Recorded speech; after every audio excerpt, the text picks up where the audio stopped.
All right, welcome back to another episode of Shifting Schools, and Trisha and I are excited to announce our first episode in our mini-series running all summer long here over at Shifting Schools, all about esports.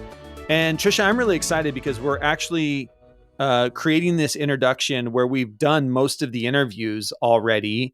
And so you and I have already been kind of in this, really? This is esports. This is what's going on. These are all the things. I think both of us, we kind of went into this wanting to put together this esports series because we both knew that we needed to learn more around esports. And we're calling it a mini series, even though it looks like right now it's 9 episodes. It's a pretty good series amongst itself. But I think today's episode, where we get started with Dr. Malone, really starts to tap into what you're going to be hearing throughout all of these episodes coming up. What are some of the through lines for you, Trisha, that you are kind of, as we get ready to launch this, what are some of the through lines for you that you think listeners are really going to hear come back up again and again and again? I think number one, and I think this is in part why the mini series grew and grew. We just wanted to have more conversations. Number one for me is the limitless connections and bridges. I've been telling a few friends that you and I have been working on this series, and they kind of like raise their eyebrows and why. And the research that you and I have done in learning about how huge the industry of gaming is. Yeah. It is bigger than the entire movie industry. It is bigger than the entire music industry. And so in terms of helping students understand potential future pathways, I think this mini series does a great job of showing, my goodness, like, you may think that you know the connections, but I Yeah. promise you there are more than you can imagine. And then number two for me is, this is such a great context to be talking about soft skills, collaboration, leadership, self-awareness through. That's come up. It comes up in this conversation. It's come up in so many in this mini series. And I don't know about you, Jeff, but as an educator, I am always looking for new environments where Mm. we can practice our soft skills in. And I think the realm of gaming is such a great one because we're also talking about something that's social and fun. And I don't know anyone who doesn't need a little more fun play in their life. What about you? Anything that you're thinking, I can't wait for listeners to hear more about this? Yeah, I think, for me, the thing I keep coming back to, and I know listeners have heard me say this a lot, is this idea around how are we inviting student culture into our classroom? And for better or for worse, the gaming culture is a lot in our students today. They've grown up with games, and I mean, I quit playing games at Mario Brothers and Duck Hunt is the last games I remember playing. But these games are just incredible, and I think for me, a big part of it is being able to just think about, if this is the culture of our students, if this is the culture of a generation, and it is our job, our obligation as educators, this is what we signed up for, is to support and nurture the next generation. We have to be willing to step into their world and learn a little bit more about it. I'm not saying you need to go out and play every new game, but you have to understand, to your point, of where can I create these connections between their world, their culture, and what I know I need to do. And I think throughout this mini series, we hear connections through math and science and production and drama and music, with music behind the scenes, and research that's coming out of universities. I think we talked to 3 university professors. And so even going into university, there are degree programs you go into that you can further your skills in the gaming world. There's just so many connections that I think we can make. And you bring up some great ones even in today's episode with Dr. Malone around this idea of how do we take some of the things that are done in the gaming world around, pre-reading games and what are they going to say, and bring those into our text-based world that we need kids to also engage in.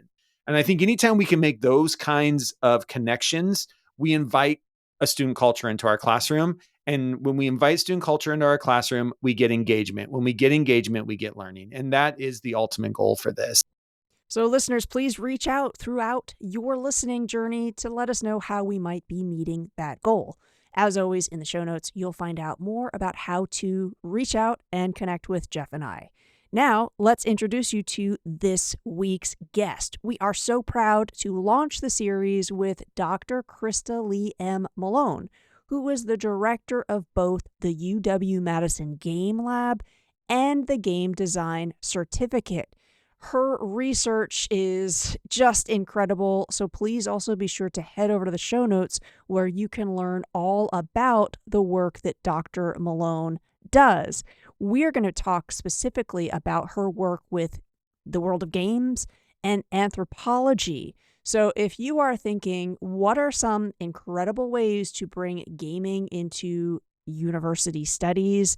That's something that we're going to be digging into in this episode. We are so honored to be hosting Dr. Krista Lee M. Malone. And we're also very excited that we have a sponsor for this mini-series. A shout out to our sponsor. Here's just a quick spot about them. This esports mini-series is powered by DAIGON Esports, your key to unlocking esports potential at your international school. Elevate your international school with DAIGON, a partner that truly understands international education, founded by a team with over 30 years of combined experience attending, supplying, and working with international schools. DAIGON will help your school unlock the educational power of gaming. Unleash the game, unleash the future with DAIGON. Learn more and book a call today at DaigonEsports.com. That's DAIGON esports.com. All right, and with that, episode 1 of our esports series with Dr. Krista Lee Malone, director of the University of Wisconsin-Madison Game Lab. And with that, on with the show. Dr. Malone, thank you so much for being here. You have said in a previous interview that listeners were going to link to in the show notes that World of Warcraft was the game that helped you see how your passion for anthropology could merge with video games. We're wondering if you can explain more that connection, anthropology and video games. I think it's not typical that we think of those two things together, but that's kind of become like really the core of the work you do. So can you demystify what that bridge might be for our listeners? Yeah, of course. And thank you for having me. The so in the immediate moment, it was actually a little bit of a surprise to me as well because I had played games before, but I'd played a lot of single player games or coach or couch co-op, right? Like I remember being a very small child playing like Mario Brothers, for example. But anthropology is about culture and groups of people, right? And like a lot of people, at one point I mistakenly thought that gaming was a solo activity, but it's not. And I got introduced to World of Warcraft while I was doing my master's degree. And very fortunately, there was at that time only 3 anthropologists in the world that do video games, and one of them just happened to be in my hometown. Hmm. So I make this like what was for me a discovery, and I'm like, oh my gosh, MMOs are very social. There's all these people, they have their own culture that is evolving and coming from these experiences. And then I very fortunately just had an expert in my hometown that I could go to and say, hey, I want to do this. Take me on as your student. I'm going to write about World of Warcraft. And from there, I mean, from there, it's history, right? Like I did that work and I published on that work and then continued doing video games um, from then on.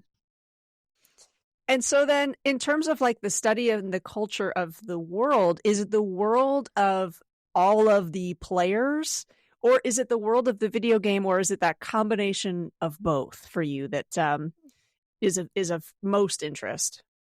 So it's definitely the combination, right? Because the conversations and the things that people are doing would not happen without the game world. So you Hmm. can't really isolate those two aspects. If World of Warcraft didn't exist, all those millions of people would be doing something else and they would be somewhere else, right? Um, also, you can't separate those two things because World of Warcraft is structured in a certain way, like all games are. There is an architecture. There are things you can do and that you cannot do based on the code. The code is really, as Dr. Malaby puts it, a governing force within a game. Because unlike laws in the real world where you just have to follow them, you literally can't not follow them, right? We're going to set hacking aside. That's a different thing, right? But if you're not Right. Yeah. hacking the game, then if I don't have a flying mount, I can't fly. Like I just can't. There's no button that will make that reality, right? But then people interact with those things in different ways, and even without hacking, they sometimes find creative ways to interact with the environment and with each other in ways that the designers didn't intend. Mm. And so those two together really, not only can they not be separated, but that's where all the interesting things happen, because that's where you see these emergent practices and these new ideas about how people should interact and how culture should work or can work. Mm. I love that. That's so cool. And you're right. I never thought about that. The code is the rules, and what you can and can't do in a game. I really like that. That's got me thinking already here this morning. And one of the things we want to be doing with this mini series, one of our focuses with this mini series, is exposing educators and parents to the idea of what are potential future jobs or careers out there for people who go through programs like you have as the director of the UW Madison Game Lab. You're in a very unique position to talk about that. Can you maybe give a couple of examples of what studies in the game lab looks like and what goals those scholars have for their future after spending time in the game lab? Yeah, of course. So, I mean, the first answer, although probably not helpful, is there are so many jobs that are related to games, Yeah. and more than I think a lot of people even realize, because they are full-on businesses, right? You need marketing, you Right. need HR, you need the artists, you need the coders, you need the design, you need all of those things, right? Um, in the game lab and for our certificate program, we really focus more on design and a little bit on development. So we're really looking at kind of the core pieces of making a game itself. But in the lab, that gets expanded a little bit. So the lab is essentially designed to be a maker space, and Mm. different people use it in different ways.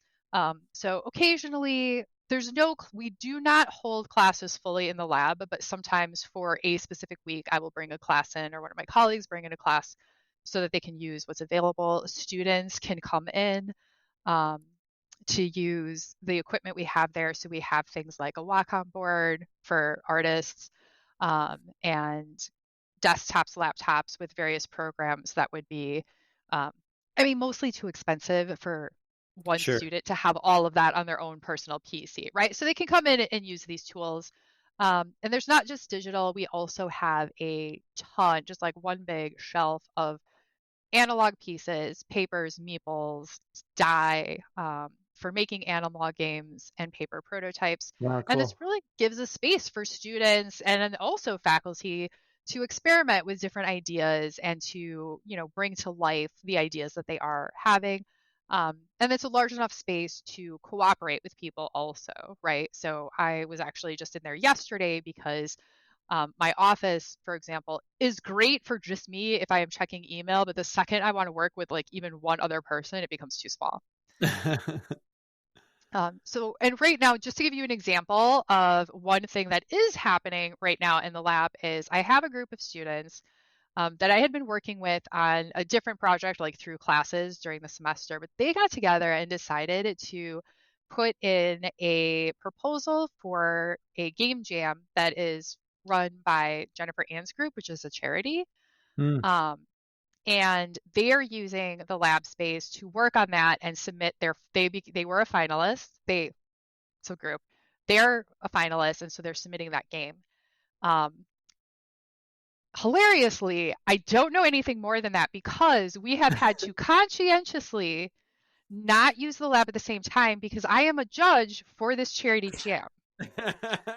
So we have worked out that like normally it's just open and you can just come in whenever you want. But with this Right. particular group, we have had to communicate to make sure we are not there at the same time because I cannot know what they're doing Yeah. because we'll judge the games blind, of course. Yeah. Yeah. And so uh, a couple months from now, I will get to know what they are doing. But right now, all I know is that they are a finalist and they're using the lab and they are doing it on days I'm not there. That's pretty cool. As you know, our focus is on K-12 education, and our listeners are educators across the K-12 spectrum. As you kind of think about, you know, where you are and the things that you're doing in the game lab at UW-Madison, what are some things you think that educators, maybe even specifically middle school, high school educators, need to be thinking about with students today, knowing that there are all of these future jobs and different ways that you know, you can have a future in gaming after high school, after college? What are some things you think that educators really should have in the back of their mind as we are, you know, preparing the next generation? Um, yeah, so I feel like I have to have a shout out to my mom right here. So I was raised by educators. My mom, her sister, and three of my dad's sisters are all teachers. Wow. Um, yeah, so I've had these conversations actually. And I think that the things, the big talking points that I always put forward are, first of all, don't talk about games like they're a waste of time. Mm, They're not. There's a lot that can be learned in them. There's a lot that can be learned through them. And also, let's be real. If you tell a middle schooler that this thing that they love to do is a waste of time and they shouldn't do it, they're not going to listen to you anyways, right? That is a sure. losing battle. My mom specifically taught middle school. So, but Yeah. if you go along with it, right? And if you encourage it, but encourage it in healthy ways, there's so much Mm, that can be learned, right? So if you have a student who really wants to go into video games, I think the obvious answer is encourage them to learn how to code. Um, but then if they don't like coding, or even if for whatever reason they feel like that's not the end all be all, which is also fine, a lot of what makes games work has absolutely nothing to do with code, right? Like I mentioned before, you need the artists, you need the producers, you need the designers, you need a whole lot of people that do not need to know how to code. yeah. So actually, the reason I recommend learning a little bit about coding is if you're good at it, you can do that and then you can be the developer, and that's great.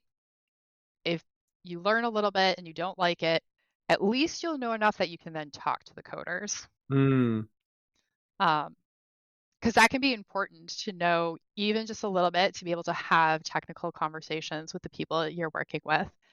The other thing that I like to point out, and there are other people in the space that also talk about this, is when you look at things like MMOs specifically and also esports specifically, you're also learning a lot of social skills. You're learning about mm, teamwork, you're learning about leadership, and depending on the space you're in, you can be learning good habits or bad habits, right? I'm not going to pretend that all of the spaces are, perfect.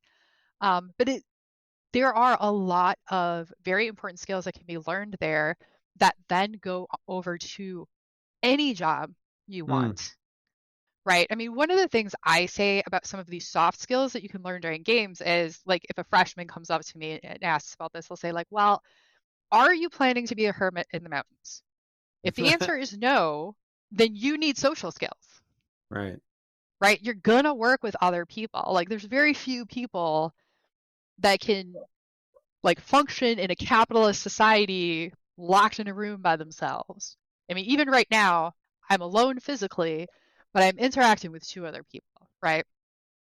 And these are our skills that can be learned through games, which, let's face it, is a lot more engaging than, sitting down and trying to learn it like, I don't know, having someone lecture at you about being about Yeah. how teams work, right? Like that doesn't work very well, but you can practice it and you can learn it in a game that then doesn't feel like work. It doesn't feel like you're Mm, learning because you're enjoying yourself. yeah. Is there any research, and I'm just asking because maybe I figured you would know if anybody, but is there any research out there on this idea around learning to collaborate in and through games and gaming, and those people then becoming leaders of project managers or leaders of groups in the, quote unquote, in the rest of your lives or in the real world? Like, is there is there any kind of correlation between the overlapping of the skills that we see you creating, when you are leading your World of Warcraft being the game, where you're leading a tribe, and then you come out and you're using those same skill sets in your work as well? So yes, with the caveat of that, that gets hard Yeah, to track, like most soft skills are. One thing I've sure. noticed in this type of research, or even besides the research, when I talk to industry professionals, they know when soft skills are missing, Mm, right? Or when they're like trying to hire and whatnot, they'll see when soft skills are missing, but a lot of times it's hard to pinpoint exactly which one is missing, or exactly how to sure. fix it, right? And that's why we call them the soft skills, right? It's not like Right. math. You can add 2 + 2 or you can't. There's no Right. fuzziness there. Um, so a lot of the research doesn't, a lot of the research that I know of does not have a very clear-cut answer to your question, but it Mm, lends information to your question. And some of that dates pretty far back. My first publication ever, which was in 2009, was on DKP points in World of Warcraft. And it was published as an economics paper, but maybe I should say DKP stands for Drake and Kill Points. It's like a microeconomic system within an MMORPG. Um, but my point to that paper, because I'm not an economist, was how this system was used to um, create loyalty and group cohesion.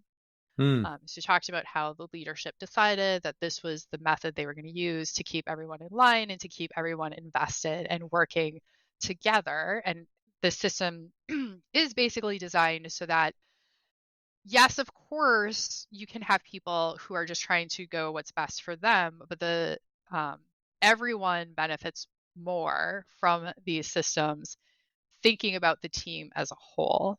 mm, Um, so that is one example. And then there's other work on DKP in different games, and there's other work on guilds um, and learning those skills. Mark Chen has a book out that I am, of course, blanking on the title right now. mm, His book, I think, is maybe 10 years old now also, but he was talking about education and expertise and learning these skills through high-end rating guilds. mm, Um, some of the research is also now being put into practice. And so we're seeing um, indie studios, especially, looking to some of these ideas and trying to consciously design it into games.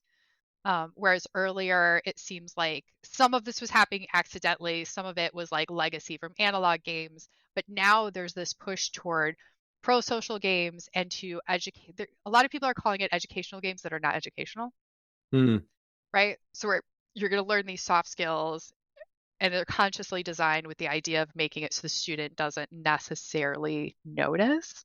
mm, Um, mm, I, I recently signed up for the alpha of a game called Causeway, which is a esports game, and they are doing this where they're trying to design for that pro-social, like specifically learn leadership, learn teamwork um, through esports. through Cool. esports. You know, their alpha is not ready yet, so I don't really know how that's going to go. Right. But that is definitely in line with the trend I am seeing right now. We'll get back to our interview in just a moment. But first, I want you to imagine this. It's 4:05 p.m. on a Thursday afternoon. As you're walking down the hall, you can hear a buzz of excitement coming from the computer room a few doors down. You pop your head through the door, and you find a group of students all huddled together, engrossed in what seems to be a team strategy session. Leading the session in the middle of the group, you recognize a student that you might have never pictured as a natural leader before. They're preparing for an upcoming esports match against another international school from a neighboring country. This story began with two former international school students, Elliot and Jonas, who shared a love for gaming. From separate continents, they connected, gamed, and dreamed. That dream is DAIGON Esports, Along the way, they met David and Gary, who previously founded an activities management platform and worked with over 500 international schools across 60 countries for many years.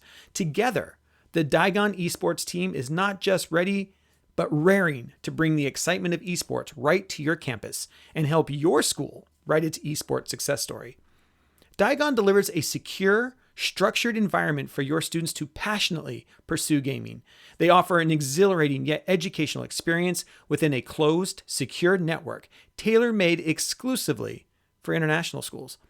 Whether you're just exploring or ready to set up your own esports club, DAIGON has you covered. From enlightening staff about esports to aiding in positioning an esports team as a tangible option, DAIGON serves as the one-stop solution for all your esports needs. If you're keen to bring esports into your school sphere, there's no better partner than DAIGON. Visit DaigonEsports.com to discover more and book a free call to discuss your school's esports journey. DAIGON is here to guide and support you every step of the way. And once again, thank you to DAIGON for sponsoring this esports miniseries here at Shifting Schools. I also wanted to take a moment to remind you of our 3-month generative AI cohort we have starting this August. Generative AI tools like ChatGPT are changing the educational landscape, and we know our listeners are eager to take their teaching practice to the next level. That's why you listen to podcasts, to learn and be a better teacher. And that's why Tricia and I created the 3-month generative AI cohort. Now here's what you get. From August to October, for 3 months, we're inviting you to embark on a transformative journey with our 3-month generative AI cohort. Immerse yourself in a world of AI-powered education, unravel its wonders, and unleash its potential right in your classroom. We will be holding a monthly live webinar that will be tailored to your unique questions and needs, providing live interactions that support you and your learning journey. Each month, you'll receive a generative AI resource ready to implement in your teaching, pushing the boundaries of traditional methods and engaging students in the learning process while building skills they will need for the future of work. We will keep you updated with the latest news and development in the AI landscape, plus share a curated list of new innovative AI tools to keep you at the forefront of educational technology. Our goal is to geek out on AI so you don't have to. Explore new and time-saving integrations with our monthly AI-powered prompts designed to spark innovation and invite experimentation with your students in the classroom. And of course, you will be able to connect, collaborate, and share what you are trying and how it's going with your cohort peers and have unlimited access to Tricia and I through our dedicated Slack space. But here's the catch. We are limiting this cohort to just 50 participants. This is to ensure that we can meet individual needs and offer personalized learning experiences to every one of our members. So don't delay. You're going to want to be a part of this cohort. Enroll today and ride the wave of AI-powered education with Shifting Schools. All you have to do to register is go to shiftingschools.com to secure your spot. And remember, all podcast listeners can save $25 by using the code SSPOD25 at checkout. That's SSPOD, SSPOD 25 at checkout. Thank you for that, and we hope to see you in the cohort. Now let's get back to our conversation about esports in education.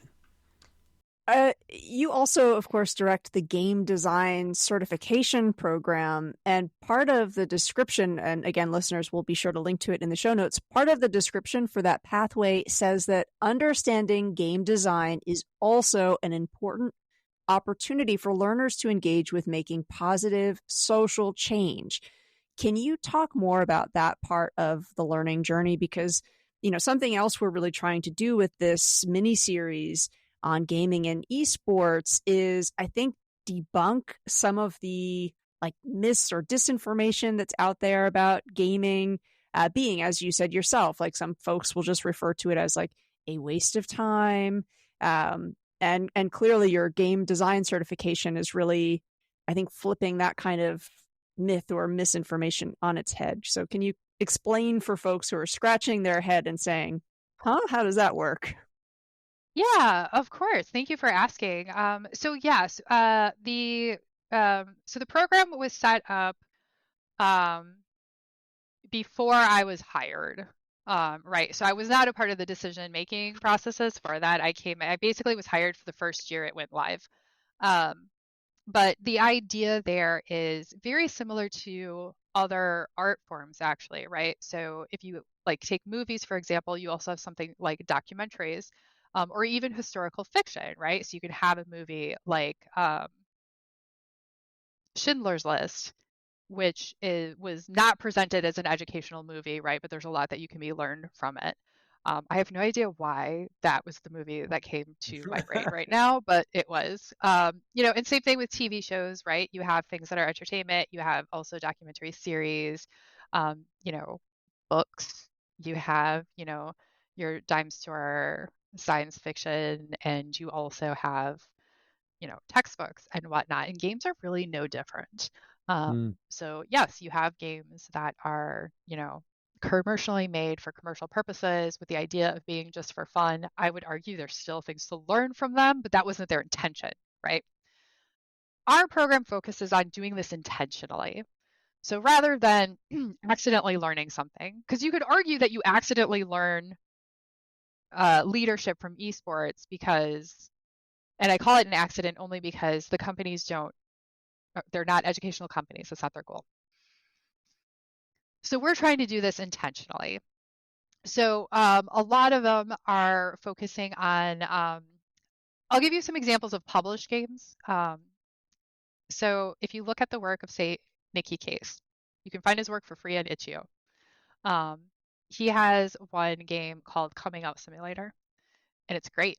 And it is what the title says, right? So it kind of takes you through this story of coming out of I think he's supposed to be like a teenage boy at the time, like the teenage boy trying to come out to their parents, right? And that experience and what that was like. There's another game that I think is brilliant, especially for the age that we live in, that is called We Come What We Behold. And in this game, you don't really have a role of one player, but you are seeing people being exposed to news stories, and then each of the little people, their perception changes based on how the story was presented, right? So the phrasing of a story, regardless of the facts, will change how we think about it, right? And we know this because if you look at Fox News versus MSNBC, even if they're covering the same story, it looks like a different story, right? And so that's what this game is showing. And the game itself, like, it wouldn't matter where you politically lean because the stories in the game are silly. I think like one of them is like, if you wear square hats, people who wear square hats are bad or something like that. Like, there are all these silly things, but it shows that process, right? So there is a lot that could be talked about assigning that game, which I actually do assign that game to one of my classes. And then we have like a whole week where we're talking about, facts and information, and critical thinking. And that's what we're talking about. When we talk about like serious games, when we talk about what we are trying to promote with these pro-social design behaviors, I'm trying to get my students to think about these games and design these types of games. So I'm guessing maybe another example of this. I don't know if you're familiar with the game Survival of the Best Fit, which is meant to show the baked-in bias of AI with hiring process. So any company that's using AI as part of their hiring, it kind of simulates and shows you how that machine learning is not neutral. And we often kind of, say like, oh, well, it's AI, it's going to be more fair, more equitable. And this really shows you how that's not the case, right? And we really need to understand algorithmic bias. And what I love about this idea of games for learning or questioning or provocation is it's one thing if I say to somebody, oh, algorithms are biased. That might just go over somebody's head or come across as, I don't know, like my opinion. But games like texts kind of almost slow us down. And I don't know if you find this or your students say this, it's almost, I think, Like, I am engaging with something, I am immersed in it, and my defense mechanisms kind of go away to some extent. I don't know if that's a fair assessment, or if you have any thoughts on that. Is this sort of like a great text type for learning simply because we don't expect it? Yes. So I really feel like there's two parts here, right? So it's the algorithm question, and then also what you're really describing is why games are powerful learning tools. And of course, the flip side of that is why they could also be dangerous, right? Because I Sure. mentioned these games that have these very pro-social messages, but there's nothing to stop somebody with a detrimental message from also making a game. But yeah, we engage with games because they're fun and they're interactive, and so we do kind of let our guard down. And the other thing is, it's not just about letting your guard down. That's part of it. And the other thing is that you are interacting, Mm-hmm. right? Mm. So if we talk about like if you learn by doing, right, versus listening. Like a lecture format is one of the weakest ways to learn things because you're just sitting there and passively, probably zoning out while the teacher speaks at you. Whereas in a game, you are interacting, you are making decisions, you have to pay attention at a higher level, right? Like if the student falls asleep during class, chances are it's not the end of the world. If they're doing it every week, maybe, right? But if you fall asleep once during class and you miss something, you're probably fine. But like in the middle of the game, that's not going to happen because you're not going to be able to make the next move if you dozed off, Right. right? Like I've had that happen. I have dozed off playing games and then I have to literally go back to the last save because I can't function not knowing what I missed, right? So yes, you have that immersion, you have that that your guard is down, you have that you're not even realizing that you're putting this work forward, and all of that contributes to it. The algorithm issue also relates because the game also has algorithms that are responding in a certain way, right? So this is another thing I also have to cover in my game design classes is sometimes I have students bring in a game and we'll do play tests and it turns out horrible because sure, they will have the best intentions in the world, right? But you never know how a person's going to use a thing. Mm. And sometimes because playtesters do unexpected things, all of a sudden, this game that they designed to be positive starts taking a very dark turn, for example, right? Um, so, all things you have to be careful about. And with algorithms, I think, and I would say this is true both in games and outside of games. Um, now with all the chat GPT stuff coming up also, I think that we as a society really need to take the time to understand what an algorithm is and how they are made. Mm. One of the scariest things that I ever heard a person say was I had commented to this person about what TikTok was showing me. I was like, yeah, I'm like I stopped using TikTok for a while because I was not seeing any content I was interested in. The algorithm had obviously pigeonholed me in a certain way that I just didn't care about. And the person said, well, maybe you're wrong. Maybe TikTok was showing you what you needed. Mm. And that to me sounds religious, which is why Mm. it was scary. I'm like, no, no, no, no. This algorithm doesn't know anything. It doesn't know what I need. It doesn't know me. Like these are calculations in the background. Mm-hmm. But this person stuck with it and then talked about how TikTok shows her what she needs and like she would like change how she perceived what was going on in her life at that moment because of what TikTok was showing her. And I'm like, this is terrifying, actually. Mm. Like this trend of algorithms kind of taking this like religious understanding on, and she is not the only example of things I have heard. What she said was the most blatant, but I've also heard people talk about the way games respond to player input as being natural. Yeah. Like it's not natural. This did not grow on a tree. You do not go out to the algorithm tree and pick it and then put it in your game basket. Yeah. right? We need to be aware that human beings make decisions, they write that code, and they make it behave in a certain way because of how they want it to work or because how of the way they see the world. But that is not the only way. It's not the most natural way, and it surely is not looking out for you. So I'm wondering That's then with such your game design work, like what you're talking about is almost like both sociology and psychology.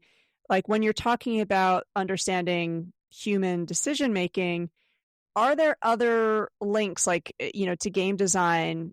We just want to make sure that we're helping our K-12 educator audience understand if your student is interested in this field, maybe also help them understand there's a really great bridge into the gaming industry, which I'm going to repeat this fact because I was not aware of this. And it's incredible to think that, I think of like Hollywood and the film industry as like the biggest of the media industries. And it isn't, it's gaming, right? Like Mm-hmm. that's incredible. So anyway, I'm just wondering, are there any other links that you're thinking K-12 educators should be aware of if your student is showing interest in this field? Just let them know, like, actually, there's a really clear link with that field and game design. Um, yes, I'm not sure if there's actually a question there, but like I agree with everything you said. Um, yes, there are links. I think maybe the easier thing to do, and this is something I have done. For example, I mentioned my mom was a teacher. And I would go to her school. They would have what do they call it, like job days, Mm-hmm. right? Sure. Yeah. And so I would come in and I would talk about like all of the different things that relate to gaming. And like you mentioned, it's not, even if you have an interest in gaming, there are so many ways that can be incorporated, even if you are not in gaming directly. So there are also games being used now in like therapy for kids and adults and for like PTSD with the military.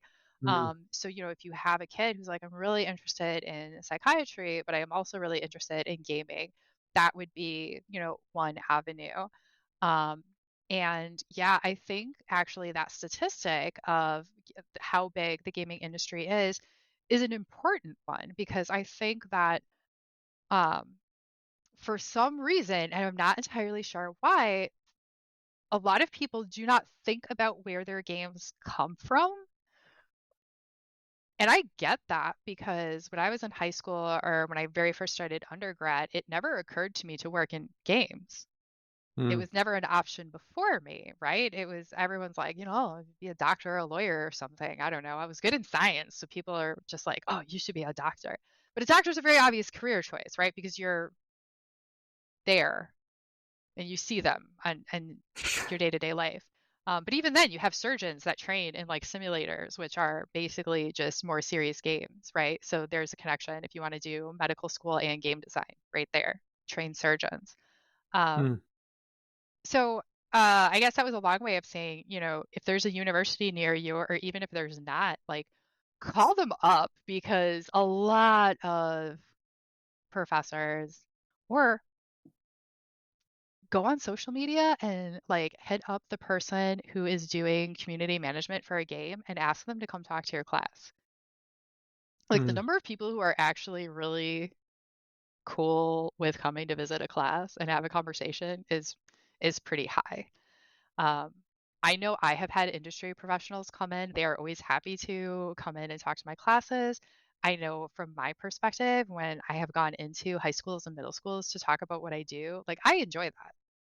I like what I do. So if somebody, calls me up and says, hello, would you like to talk about what you do for an hour? I'd be like, yeah, that Mm. sounds great. I Well, love that.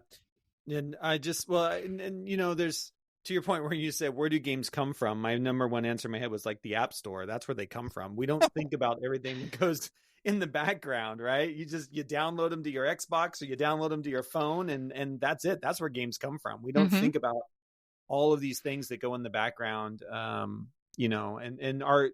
And I'm excited to get this, this esports mini series started and be thinking about all of the ways that there are these connections to we need to be thinking of, because it is a huge industry that I don't think we focus on very much inside of K-12. And yet we know that esports in K-12 is becoming a bigger thing. Here in my home state of Washington, it is now actually an official sport like football, basketball, baseball, esports. And that is continuing to be a thing. And there is a reason for that. There's probably a better chance a child's going to be esports in middle school and have a career in esports than be a football player in middle school and have a career in football, right? And so I just think the way that we look at these and the way that we need to change, I think, as an adult, as a 46-year-old adult, change my mindset around this idea of what games are and what they can be for a generation that really finds them useful, helpful, and inspiring. And I think that to me is one of the goals of doing this mini series as well. So Trisha, how about you?